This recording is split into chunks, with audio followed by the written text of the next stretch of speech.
चक्षुर्मिलितं येन तस्मै श्रीगुरवे नमः। श्रीचैतन्यमनोभीष्टं स्थापितं येन भूतले स्वयं रूपा कदा मह्यं ददाति स्वपदान्तिकं।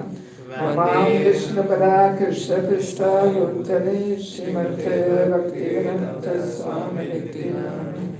नमस्ते सरस्वती देवे गौरवाणी प्रचारिणे निर्विशेषशून्यवादी पश्चात्परदेशिने। वंशकल्पतरुभ्यश्च कृपासिन्धुभ्येव च पतितानां पावनेभ्यो वैष्णवेभ्यो नमो नमः। जय श्री कृष्ण चैतन्य प्रभु नित्यानंद श्री अद्वैत गदाधर श्रीवासादि गौर भक्तवृंद। हरे कृष्णा कृष्णा कृष्णा हरे हरे, हरे Ram Ram Ram Hare Hare. Okay, so thank you very much for allowing me to visit you in your nice little student preaching center. So since this is my first visit, maybe I should introduce myself, or did you want to do that? Okay. So Hare Krishna devotees, welcome to our regular morning program. So today we have Her Grace Devaki Mataji with us. So Mataji is a celebrated teacher and a guide, and he began her spiritual journey in Krishna consciousness in 1985 in Sydney, Australia. So basically Mataji is from Germany, but he introduced to Krishna consciousness. She, not Okay, he. So Mataji, I might look like a bit of a he, but I still am a she. In a she body. So yesterday I was hearing Mataji how she came to Krishna consciousness. So well, no need to repeat all that because we are limited in time. So Mataji was trying to from a very young age she has a desire to serve the society. So she was just trying to figure it out how she can serve the society in the best possible way. So when he came to Krishna consciousness and after hearing Prabhupada's Krishna conscious philosophy, she got immediately convinced that this is the best way she can serve to the society. So from then onwards, like she traveled all across the world, including Bangladesh, Germany, Australia, and many parts of the world to preach Krishna consciousness and serve the society. So let us chant 3 times Hare Krishna Mahamantra to welcome Mataji. Hare Krishna, Krishna Krishna, Hare Hare, Hare Rama, Rama Rama, Hare Hare. Hare Krishna, Krishna Krishna, Hare Hare, Hare Rama, Rama Rama, Hare Hare. Hare Krishna, Krishna Krishna, Hare Hare, Hare Rama, Rama Rama, Hare Hare. Okay, welcome. Thank you, Mataji. Let me maybe add a few little things. That, yes, I was married for 10 years, and in that time we pioneered the first more organized temple in the former Soviet Union, for every year during the month of January. And now I'm putting the courses in book form. So I've published 5 books so far. I'm just in the final stage of the next book. And yeah, like that. So and I travel all around the world trying to, bring attention to this humble mission of mine, Like, for example, my next book is on the Vanaprastha. Bhagavatam is full of statements, full of quotes, and yet Vanaprastha is not established. It's the forgotten ashram. So even though people read the Bhagavatam 1, 2, 3, 4, 5 times, the whole Bhagavatam, but yet people don't understand, hey, I'm 55, I'm 60, whatever I may be, I'm meant to apply what Prabhupada says in the Bhagavatam, So that's where I'm trying to make some humble contribution to actually make Prabhupada's teachings more accessible to people. That they realize, hey, this is from me, I am meant to live that. Because just to learn the philosophy, it's a good beginning, but it's not everything. Then comes step number 2, how do we live it? And we are not there yet. And also India now is becoming very materialistic, very westernized. I've been coming to India for almost 40 years every year.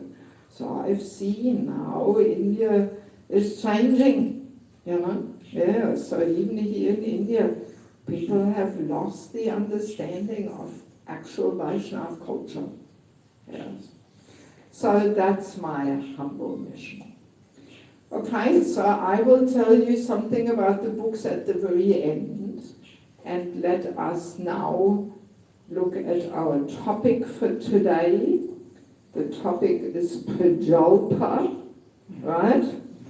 Prajalpa, it will destroy this movement. This is actually a statement from Prabhupada, which he made. And the way I understand it is not that Prabhupada is predicting that this will happen, it will destroy this movement. No, Prabhupada is simply warning us that if we cannot control this bad habit of talking Prajalpa, it may very well have the power to destroy this movement.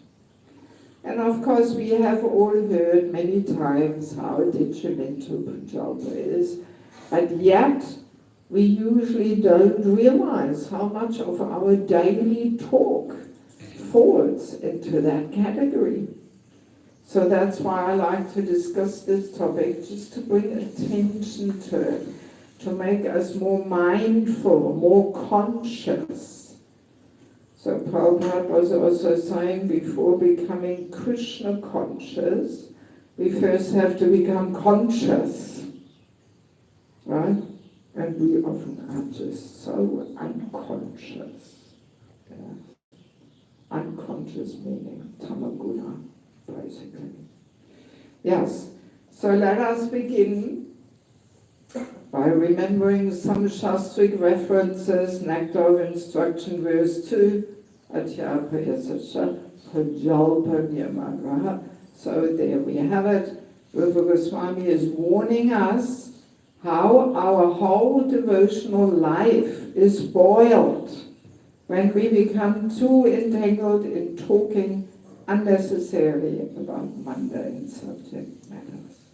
And of course we always think whatever mundane subject matters we talk about is so necessary. But as a rule, it's not. It's unnecessary. So, and then we have also verse number 1, Vachuvika Supurvika, Jivavika Mudavapastarika. So that also instructs us how important it is to control the urges of the tongue. Right? Tongue, belly, genitals are in one line. So to control them starts with the tongue. And we have two functions of the tongue, to eat, to speak. And in both functions we tend to overdo it. Right? Very easily we overeat, we eat too much.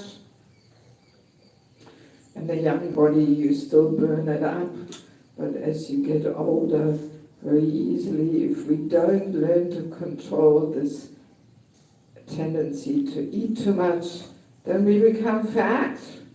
You know, often we can see that in old age. People put on weight because they don't run around and burn it up anymore.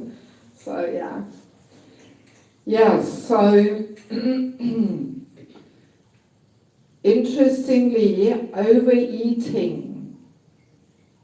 Anybody who knows a little bit about Ayurveda knows, even though the food may be very healthy and wholesome, but if we overeat, it creates toxins, right?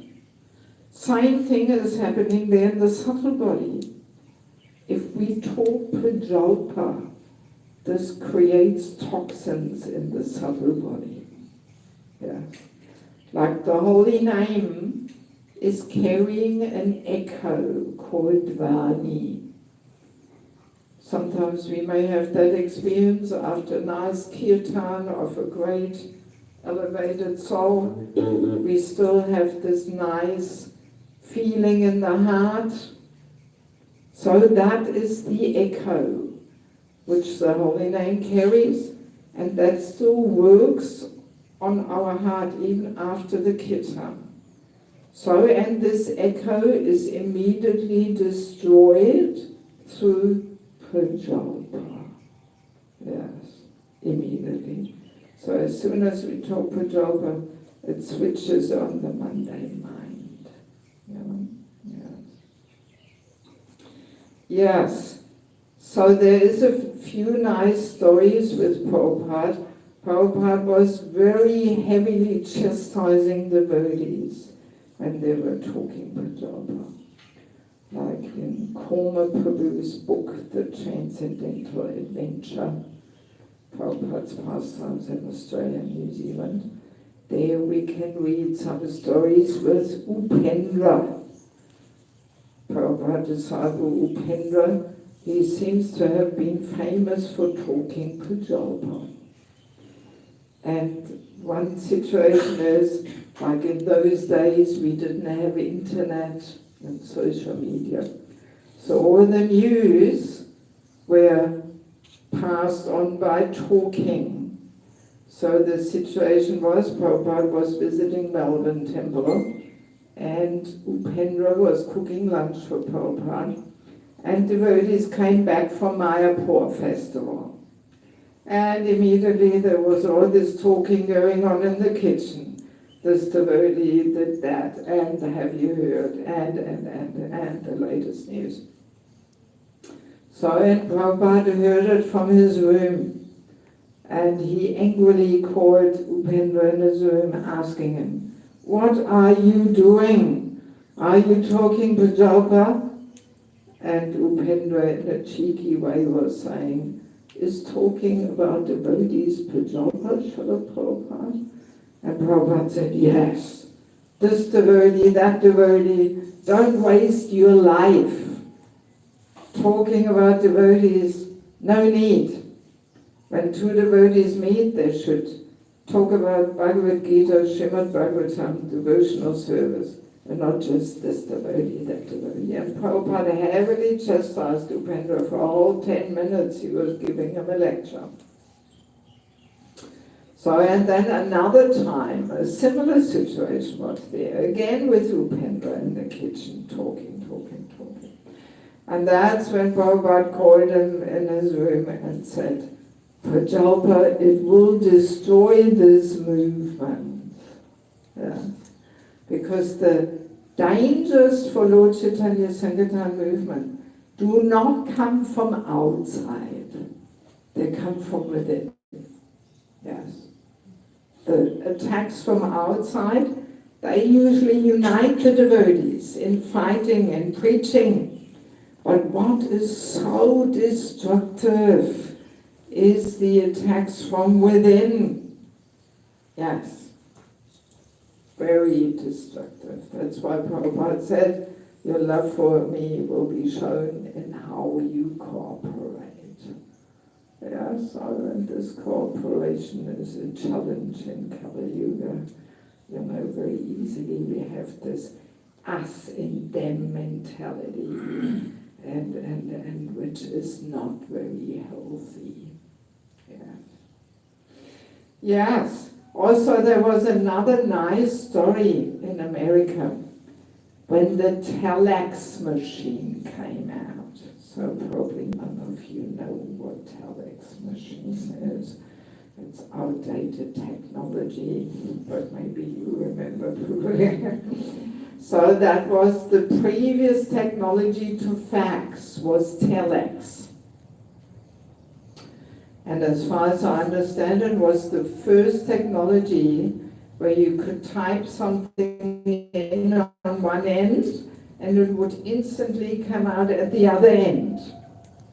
So in one temple in America had such a telex machine. And they were very excited to show Prabhupada this telex machine. And Prabhupada, he was always interested in the latest technology. Okay, let's have a look. It cannot be used in Krishna service. So, and the devotees were demonstrating how it all works. And then one devotee was saying, "Oh, Prabhupada, maybe every temple in ISKCON should have such a telex machine. And then we can communicate, immediately." And what was Prabhupada's answer? He said, "No. If every temple has a telex machine, you will talk for Jalpa all around the world." That was Prabhupada's answer. He knew. Yeah. Without technology, at least the Prajalpa is limited to one room, you know. But with technology, whew, it's going all around the world. And we see this with social media, Facebook, all these things, you know.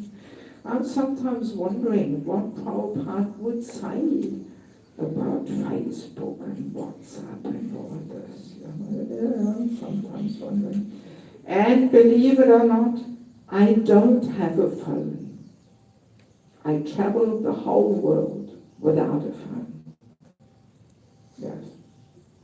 Often when people hear this, they ask me, Mataji, how can you get anything done without the phone? And you know what I say? How do you get anything done with a phone? I wouldn't get anything done if I had a phone. You know, people constantly ringing me, wanting to talk, all kinds of messages. My God. No, I don't want to invite that into my life. If people want to talk to me, they have to send me an email, make an appointment over Skype or Zoom. I talk to them. Only by appointment. And then you get a lot of things done. Writing books, shipping them. I have to do everything myself. Yes. Internationally traveling preachers and male bodies, they usually have a Bhagawatam assistant, but I don't have that. I have to do everything myself, everything. Yes. So, and I can only do that without a phone.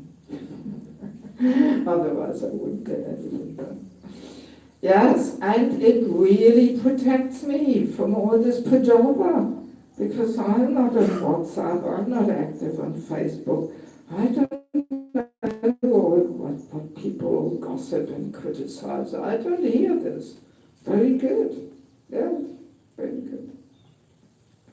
Something to think about. Because people get so attached to their phones. Oh my God. They get addicted. They become servant, if not to say slave, of their mobile phones. They can't even live one day without it. My God. I don't want to end up like this.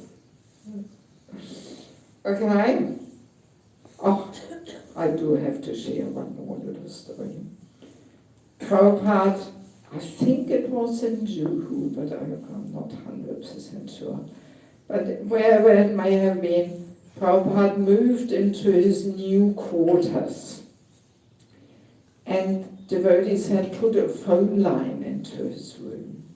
It was the first time that Prabhupada had a phone in his room, his private phone line. So what happened? First night, in the middle of the night, the phone rings. Somebody from America. Oh, hi Krishna Swamiji, how are you? I just wanted to say hi. Well, they forgot the time difference. You know?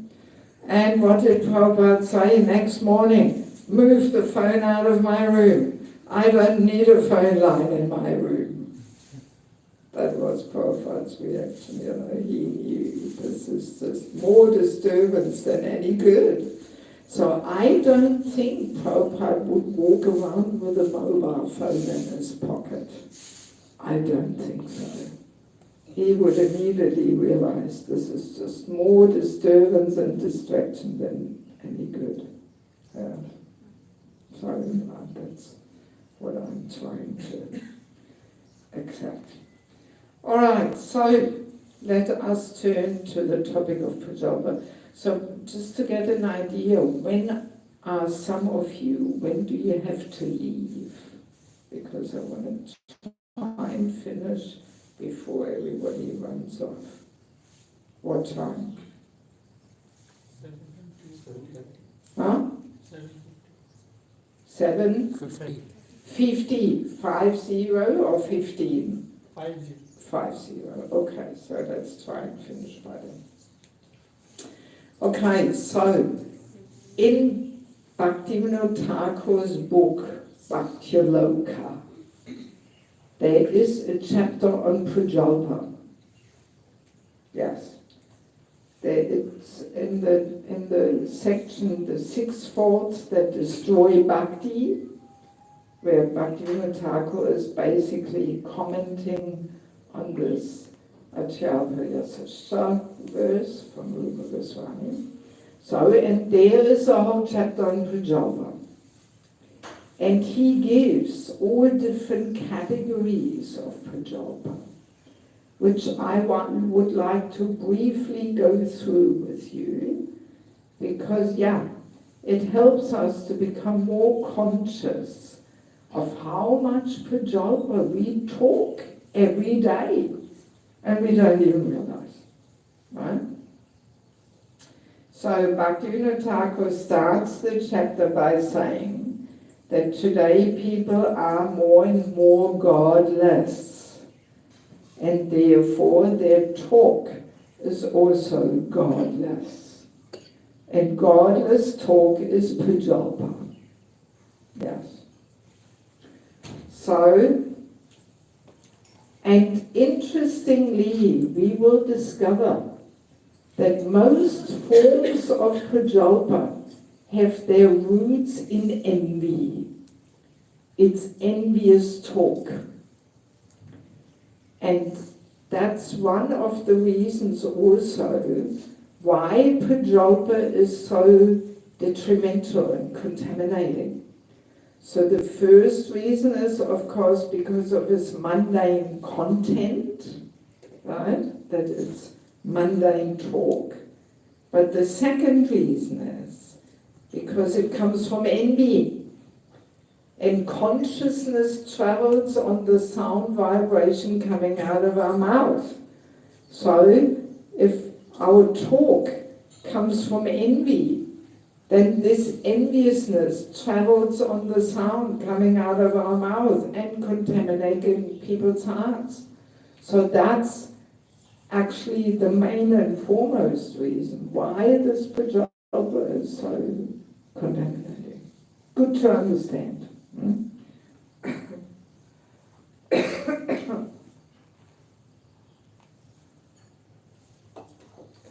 So let us look at the different kinds of Prajalpa. First one is, Bhaktivinoda Thakur calls it useless talk. Simply, well, he classifies reading novels, reading some stories which are not in connection with Krishna. And also he classifies the world news too. Yes, newspaper. So of course today nobody even reads the actual paper anymore because it's all there on the internet. Yes.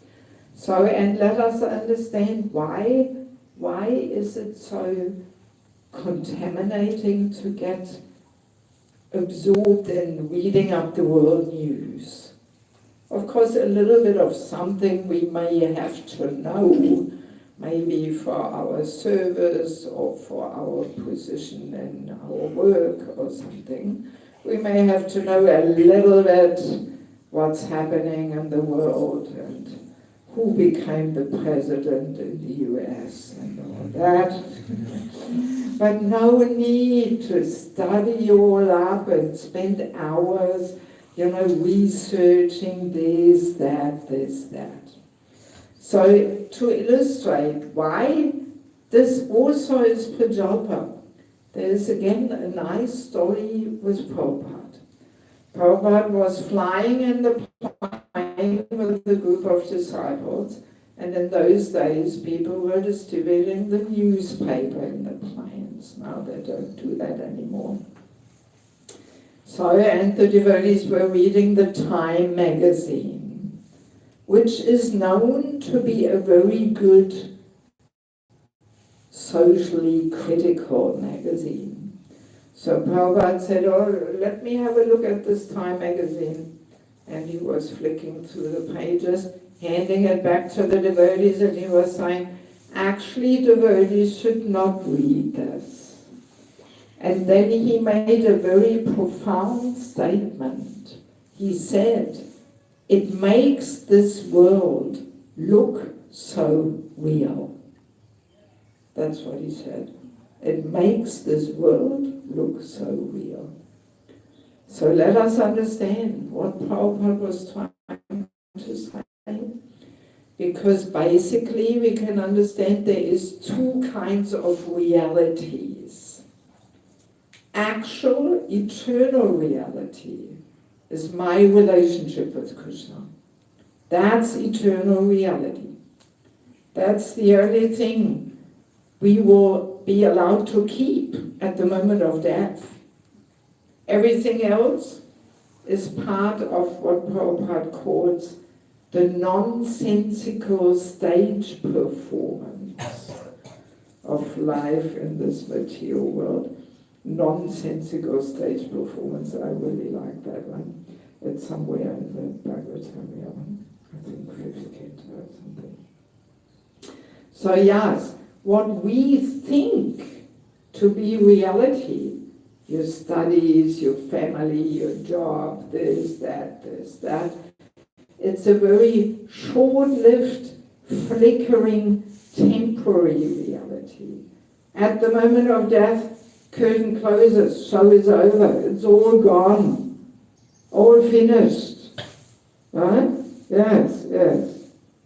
So now the process of Krishna consciousness is actually meant to bring about a shift in our understanding of reality. Right? We all start off thinking the nonsensical stage performance is reality. But as we deepen our Krishna consciousness, as we re-establish that lost and forgotten relationship, as we get more and more connected with Krishna, then we experience a whole shift there, a transformation. And then we start experiencing that as the actual reality. And the rest is just part of the crazy circus here, which will all finish at the moment of death. So, and that's why Prabhupada said, if we become too absorbed in studying up on the world news, then that will deepen our understanding of that being reality. Right? Yes, and it will make it more difficult to understand. It's just a crazy circus here, and actual reality is my relationship with Krishna. So that's why Prabhupada made this profound statement, it will make this world look so real. Yes, that's what it does. And that's what we don't want. Right? Yeah. So that's why we should keep our reading of the news to a bare minimum. Actually, if we just read the headlines, then we know enough. Okay, the war is still going on in Ukraine. Okay, Trump became the president. Okay, next one. And that's it. So it doesn't take much longer than 10 minutes or something, And that's enough. So, and then let's return to the actual reality. Yes, so then next category is arguments, quarreling. That's the next category of prajalpa. And that comes from envy. Right? We want to prove that we know better, that we are right and the other person is wrong. And that's how we argue.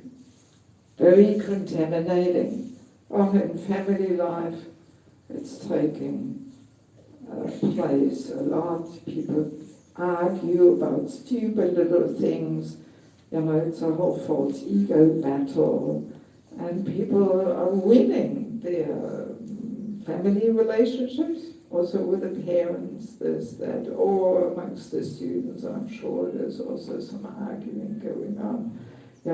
So devotees don't get involved in this. We are wasting our mind immense strength if we argue. You know? That's just the false ego thing coming from envy. You know? And it creates so much negativity and friction and conflicts and misunderstandings and that. So then the next one, gossiping. Meaning we talk about others without good reason. Of course, we always think we have a good reason, but usually we don't. And especially we like to discuss other people's characters. Of course, usually we like to talk about the bad things. If we glorify devotees and appreciate their nice service and their nice qualities, that we can do unlimitedly. That's not prajalpa. But what do? We like to talk badly about people. Again, envy is behind it. We like to put people down and establish our superiority by saying indirectly, actually, I don't have that quality, but he or she does. And yeah.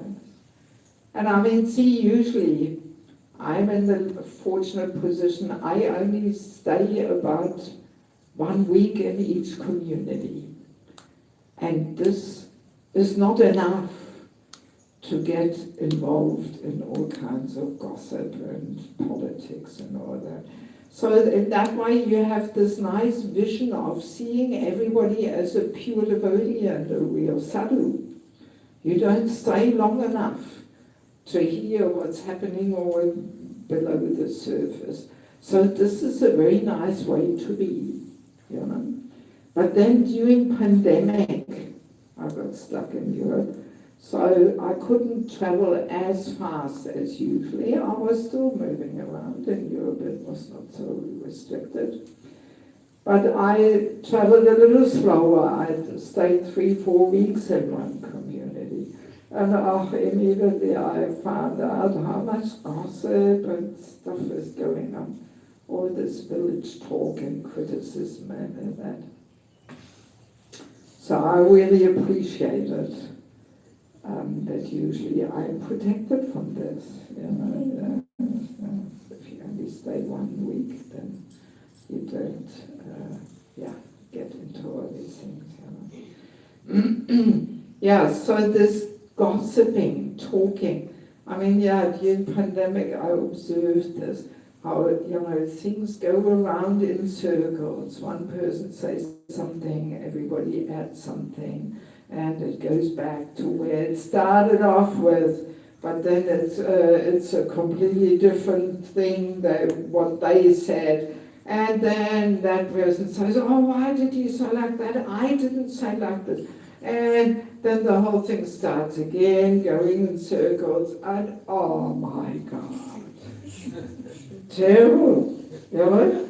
Yes. I don't know if you have this going on here also, but yes, I'm sure you do. Yes, so, and also I try to analyze.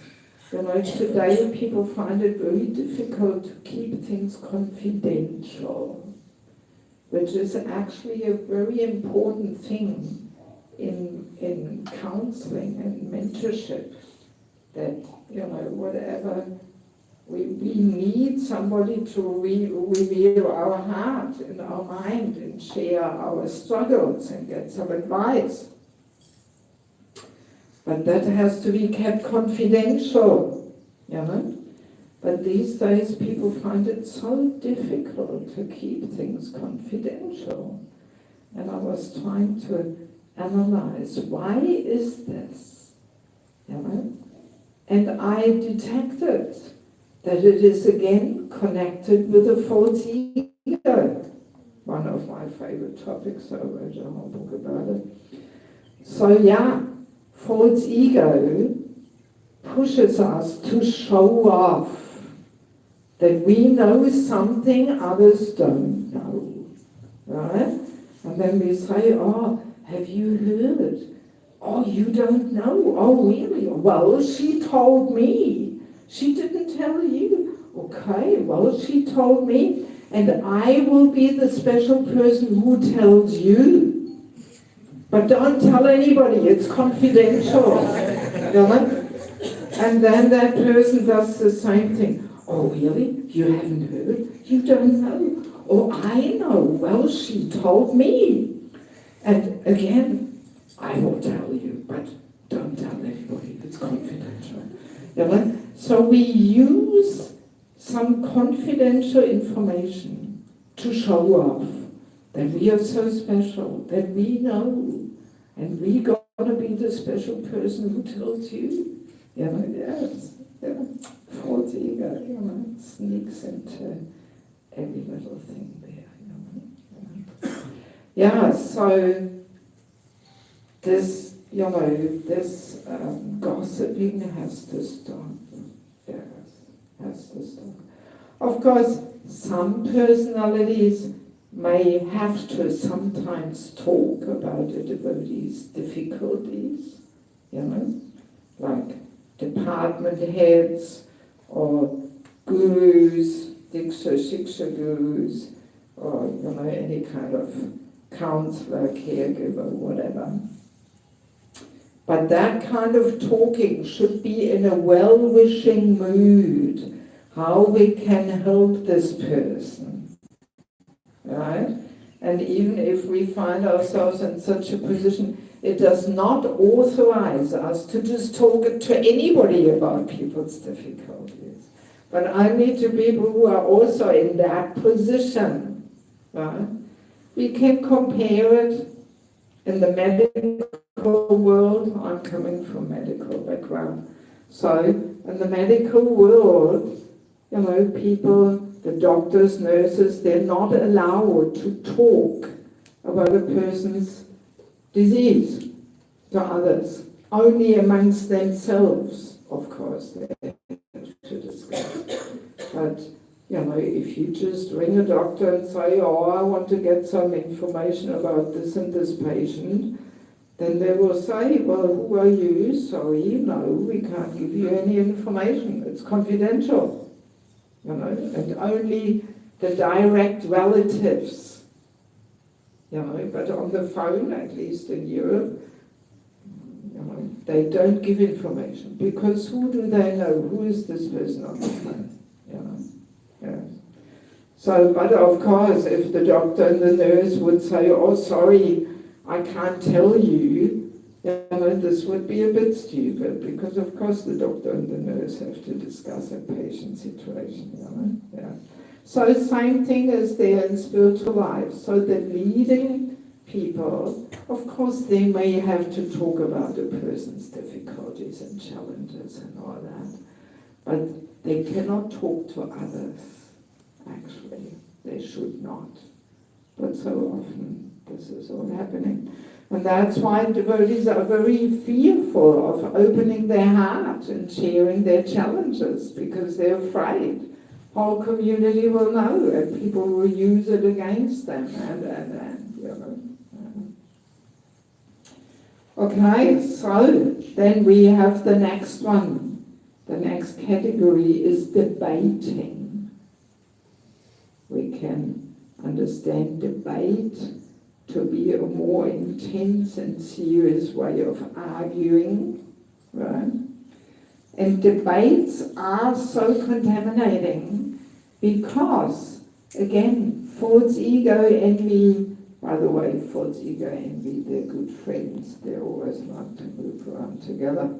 So, false ego and envy, they push the people who are into debating.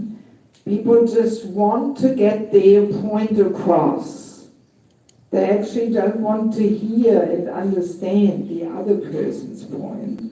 They often don't even listen properly, but they just want to prove that they are right, that they know better. And very often these things happen over the internet.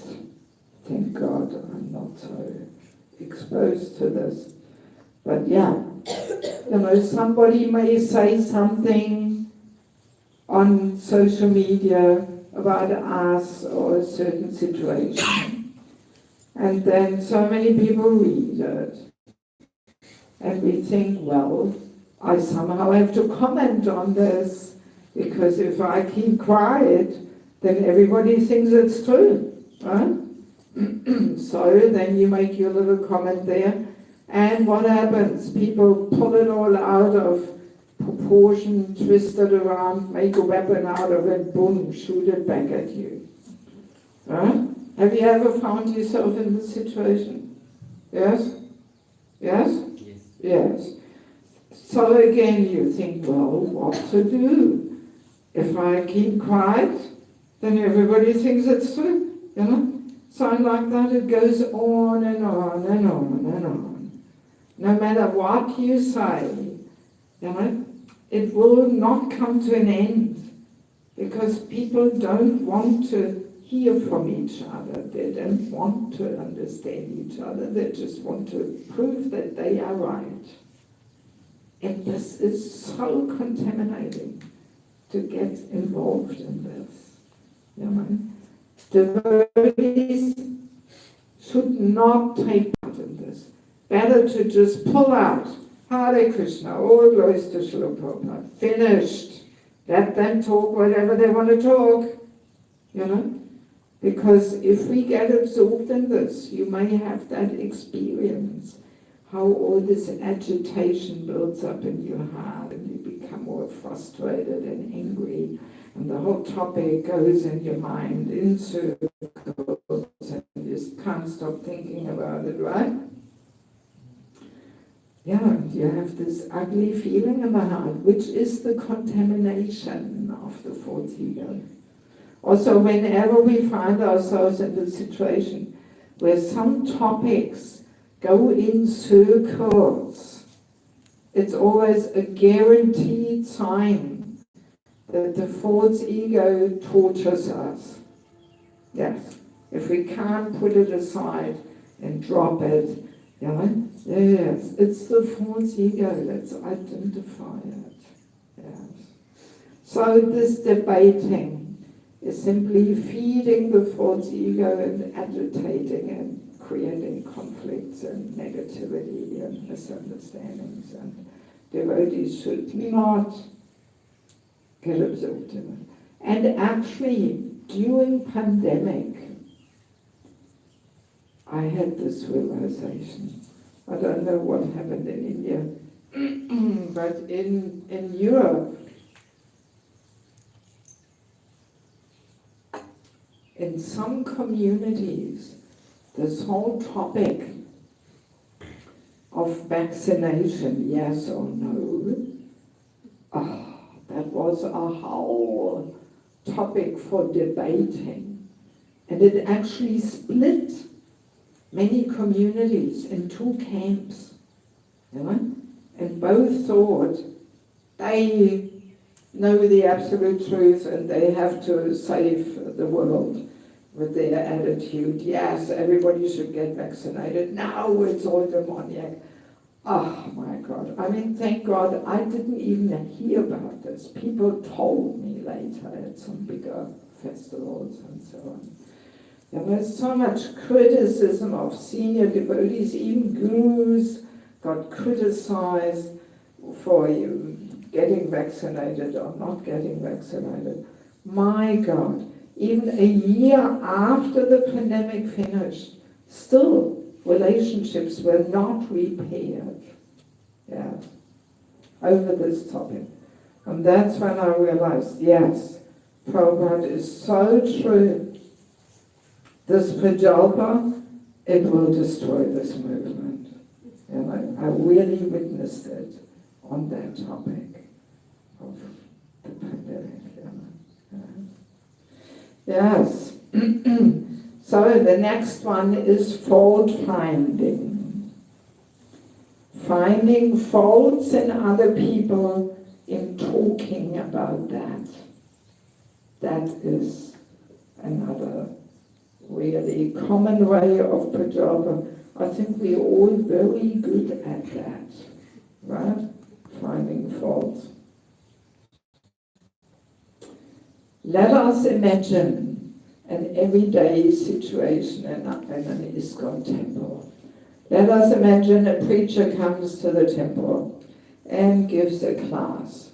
And then a friend of ours says, "Oh, that was a nice class, wasn't it?" And then we say, "Yeah, it was all right, but..." And we find something. But it was not so Shastic. He actually didn't quote so many verses, and. So in other words, we say indirectly, if I had given the class, I would have quoted so many more verses. So we try to establish our superiority. And that's envy, actually. So now, interesting, even if it is true that the person didn't quote so many verses and it was not so Shastic, even if it is true, but just the fact that we feel this urge to make this point shows that we are envious. Yes. And our previous Acharya, Sridhar Swami, he says, whether it is true or not, talking about faults of a devotee means to blaspheme him, even if it is true. And I think we often miss this point. We think, well, it's true. Can't I speak the truth? Freedom of speech. This is modern India, And after all, I'm just sharing my experience in the class with my friend. What's wrong with that? Right? So like that, the contaminated intelligence justifies. Yes. We're very good in justifying things. But no, whether it's true or not, talking about a fault, a shortcoming of a devotee means to blaspheme him. Yes.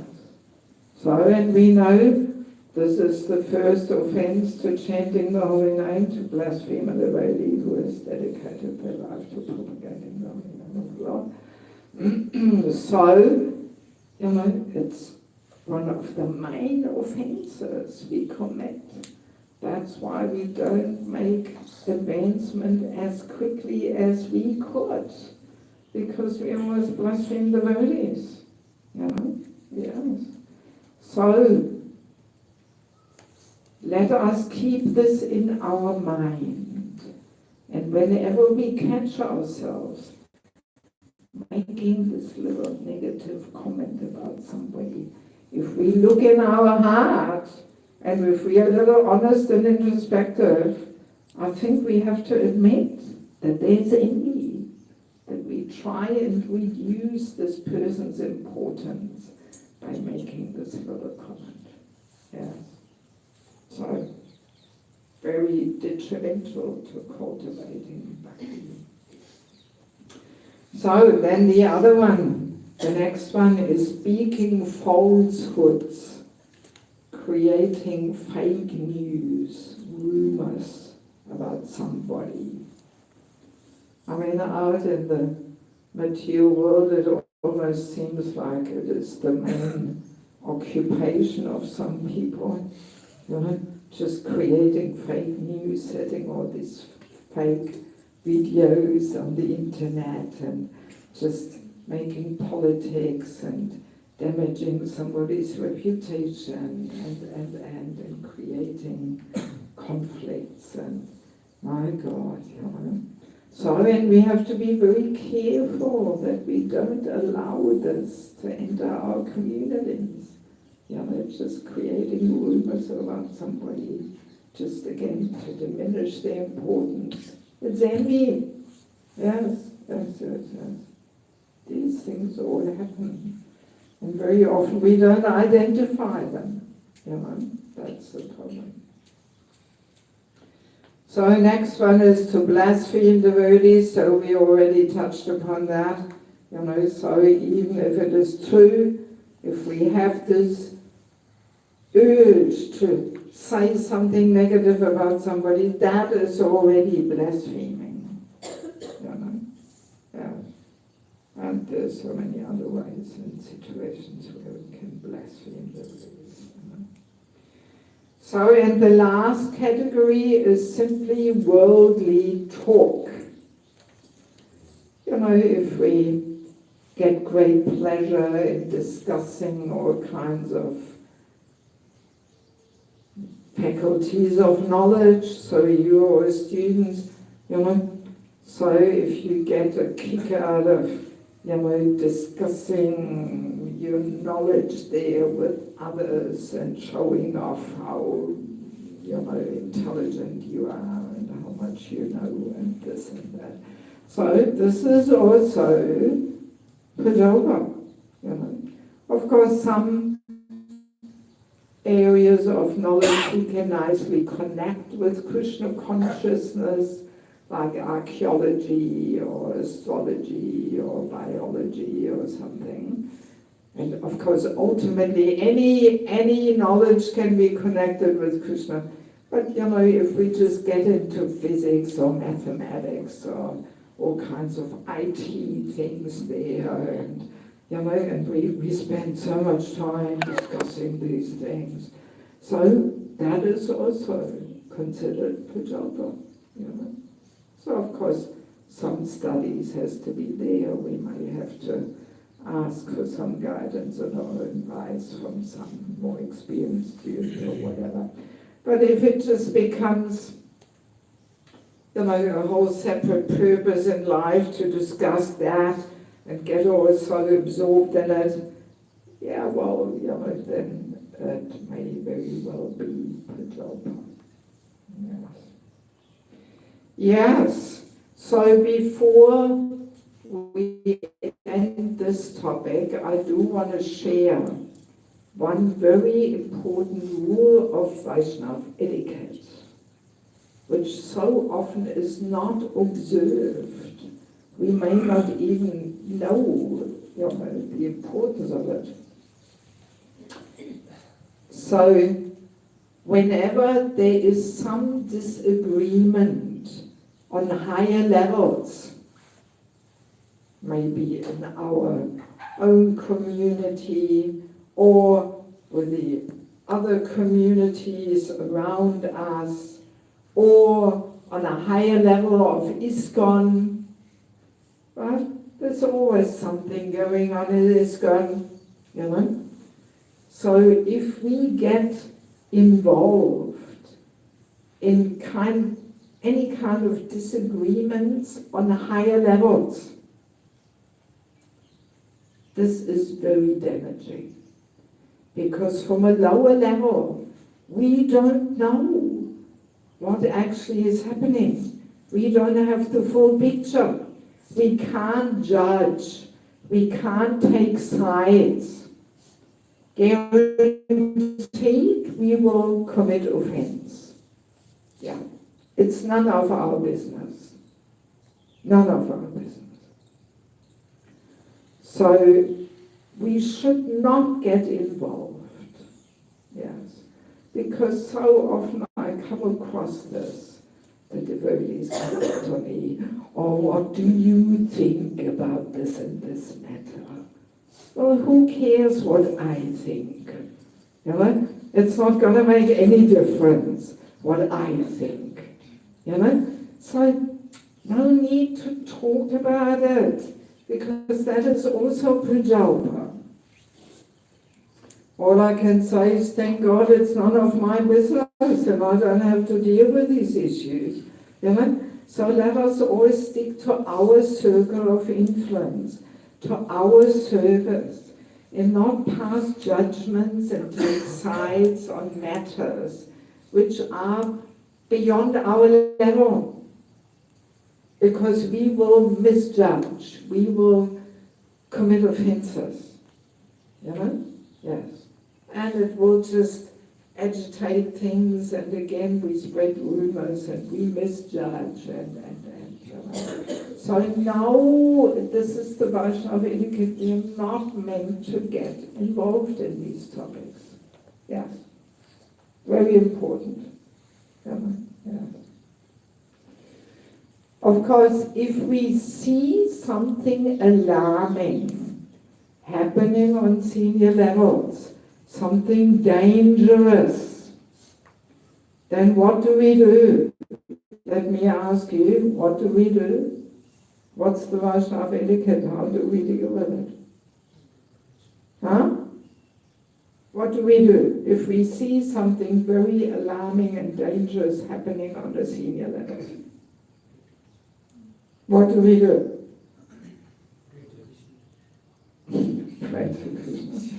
Not good enough.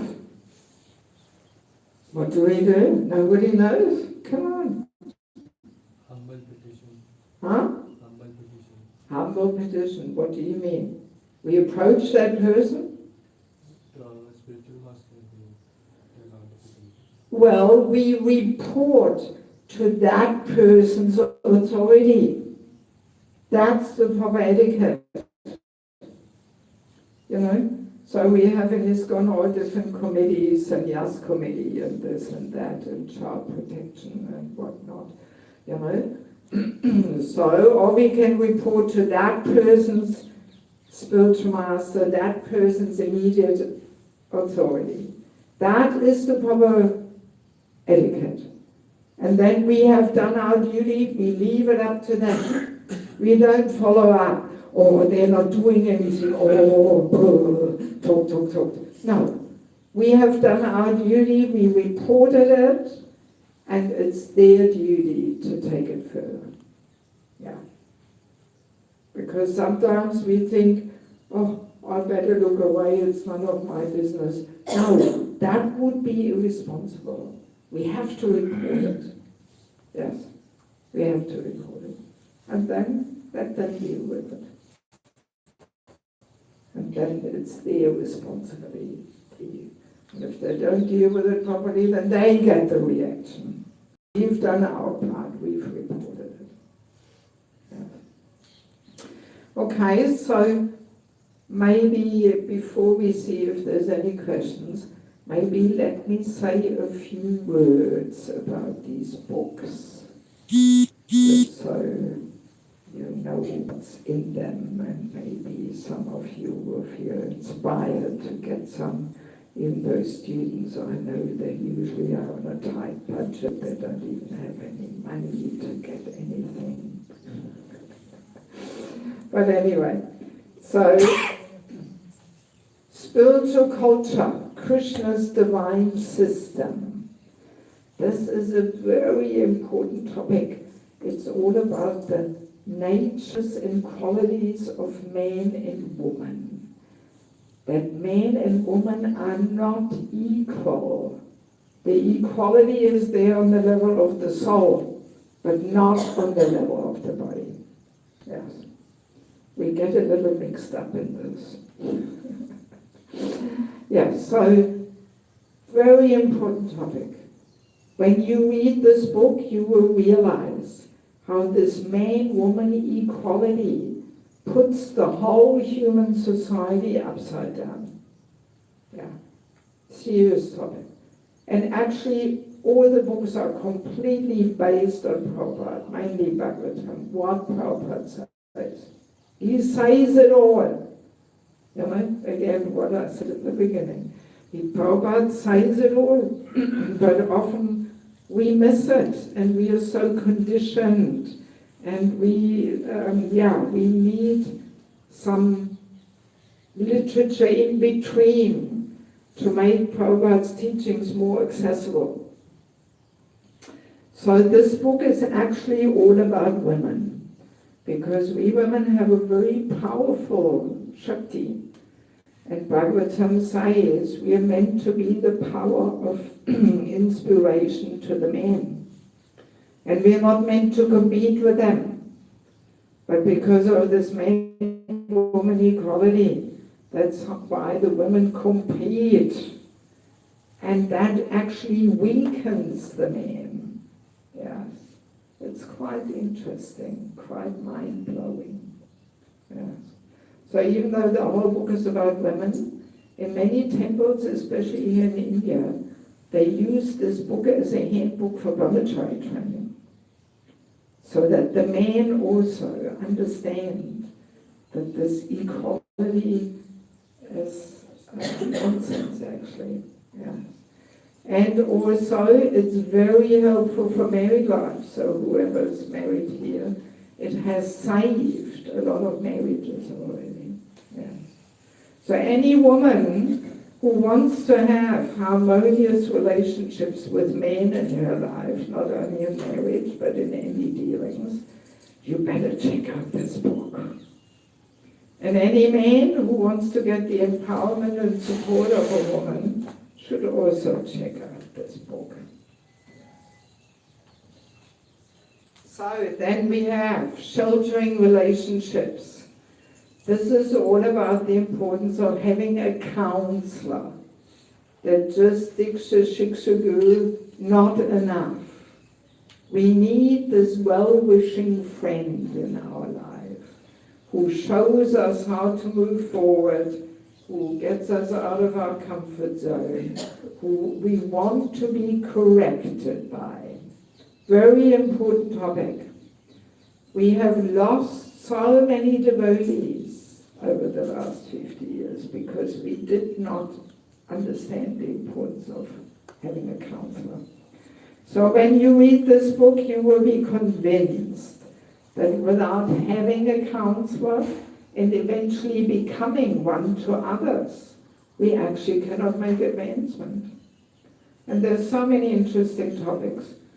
Topic of envy, how envy manifests towards equals, seniors, juniors, and the culture of correcting others, culture of respect. So many important topics for our practical devotional life.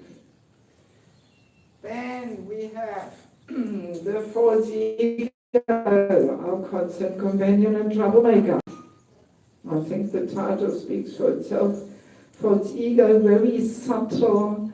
We can easily feed and boost the false ego in the name of Krishna consciousness instead of subduing and dissolving it. It's all heavily going on. Or when we get offended, how often does that happen? Somebody says something or corrects us and we get offended. It's the false ego crying out for justice. Yes, yes. And in this book is also a whole chapter on chanting, because I do conduct holy name retreats around the world. Actually over Christmas, 21st to 25th of December, we will have a holy name retreat in Ekachakradam. Who of you has been to Ekachakra? Ooh, only 2 people. Well, I think you have to come. You have to get Nityananda's mercy, my God. Huh? Yes. Ekachakra, a very special place. So we stay there for 4 nights. And I take my audience for a whole systematic discovery journey, and you get a whole folder with materials, and we do exercises and chanting and japa, kirtan, and yeah. Especially if you switch off your mobile phone over the 3 days, and most people can't even do it, they're so attached. But if you switch off the mobile phone and you have that mood of everything can wait, nothing is more important than the holy name, then you will enter a different reality, actual reality of my relationship with Krishna. Very powerful. So in this book is a whole summary of our holy name retreat. How to chant in japa and kirtan so it subdues and dissolves the false ego. Then we have entering the Grihastha ashram. How to do it, how better not to do it. It's like a handbook for matchmaking. So here in India, we need a bit of help in matchmaking. People only look at caste and money. They don't look at devotional levels of compatibility. And what is worst is that usually the boy and the girl don't get enough time to talk about things. Terrible. I'm traveling all around the world. In many of our temples in the Western world, the main community comes from Indian background. And I meet so many mismatched, unhappy couples from Indian families. Where I think, God, why did they get married? My God, they're outmatched. You know? Yes. And now the divorce rate is increasing, even in India. And one of the reasons is because of bad matchmaking. Yes. So in this book, you will find a list of over 200 topics which the boy and the girl should discuss with a cool head in the presence of the parents. I'm not propagating a boyfriend-girlfriend relationship. No. I'm serving as a matchmaker often in the West. You know. I don't even allow people to go for a walk in the forest. No, forget it. That already invites the enjoying the spirit. You sit down in a closed room in the presence of a third person and you talk. Yes. You know? But what happens? The parents only give 20 minutes of meeting each other and then the deal is made. I mean, even when you buy a computer, I think you spend more than 20 minutes, right? Looking at different options, what do I need, what's important to me, what do I want, and you know, so an important, you know, decision like getting married.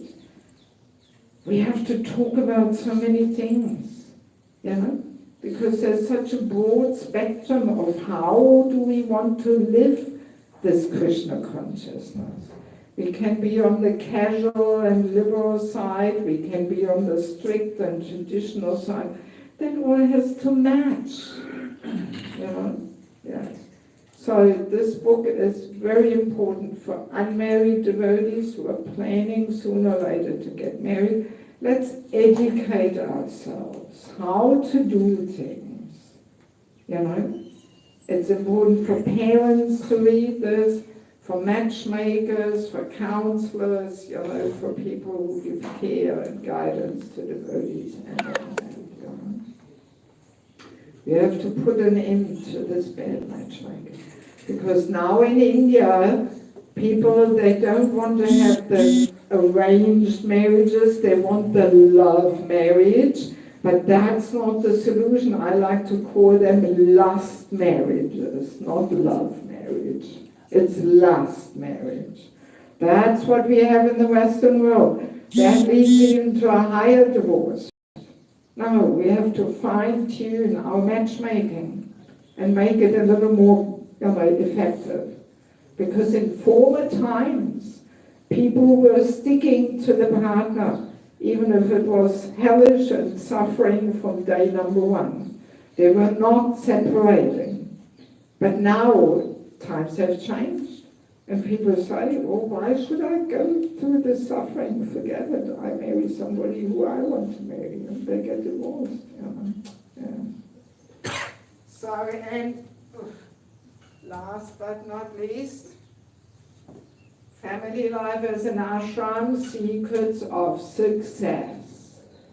So that tells you how to actually create the culture of bhakti in your home.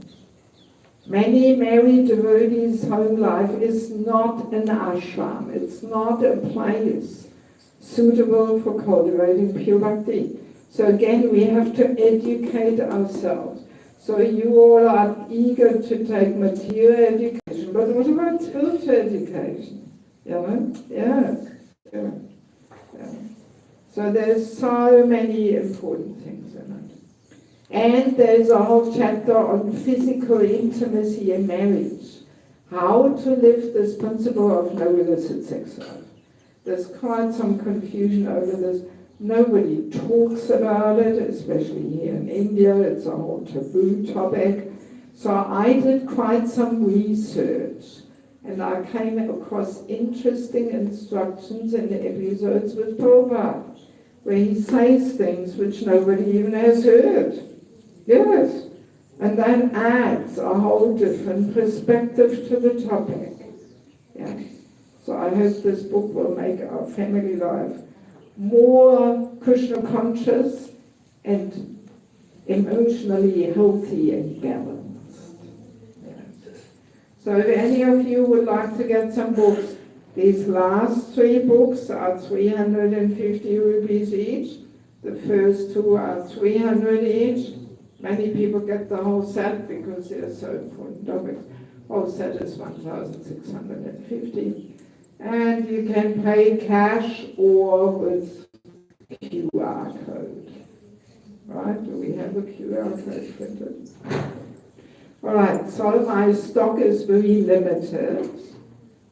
So if you want to get some books, you better grab them while I have some. Don't leave it to the last day, because then, oh well, there's nothing left. Okay. Alright, it's 10 to 8. I don't know, what do we do? Shall we ask for questions, or shall we see if anybody would like to get some books? Or how do we proceed further?